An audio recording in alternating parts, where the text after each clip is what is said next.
કરવાની છે મને જ્યાં સુધી ખબર છે ત્યાં સુધીની કે ભાઈ ઘોડી આપણે એને ઘોડીને જ્યારે ટાઈમ પૂરો થાય એનો અને જ્યારે એ ઠાણ દેવાની તૈયારી હોય, બસાની જલમ દેવાની તૈયારી હોય, ત્યારે આપણે ખબર હોય બધાને, ત્યારે એ ઘોડીને નવરાવવી અને એને ઠાણિયામાં પૂરવાની.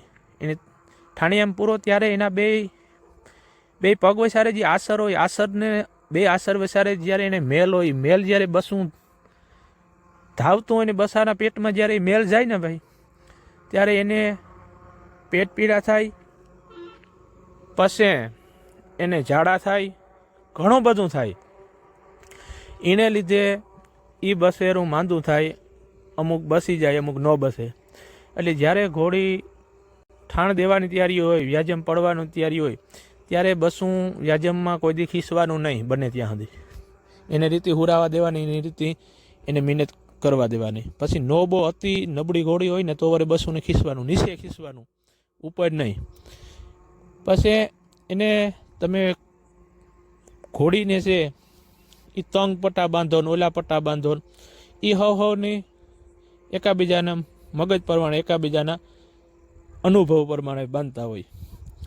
પણ એને વસેરુની ધાવ હોય ત્યારે એના બે પગવસારે જે આસરમાં મેલ હોય ને, મેલ જરૂરી કાઢી નાખવાનો. એ મેલ પેટમાં જાય ને, એ મેલ એવો ઝેર હોય ને કે એથી ઉપર ઝેર ન હોય કોઈ, એટલું ઝેરી એ મેલ હોય, કારો મેલ જે હોય ને, એને લીધે વસેરું માંદું પડે. એને લીધે વસેરુંને ઘણા બધા પ્રોબ્લેમ થાય, મરી જાય, આ થાય, તે થાય.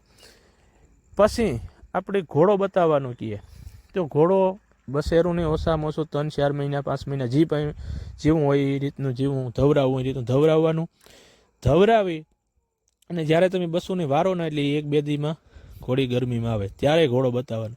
આપણે એક બસેરું ધાવતું હોય ને એક બસેરું પેટમાં હોય, કેમ કે હજે 6ઠી ન ગઈ, 7મું 6ઠેથી 7મેથી ઘોડો બતાવી દે, હજી એના પેટમાંથી કોઈ બગાડ નીહર્યો ન હોય, એના પેટમાંથી હજી બધું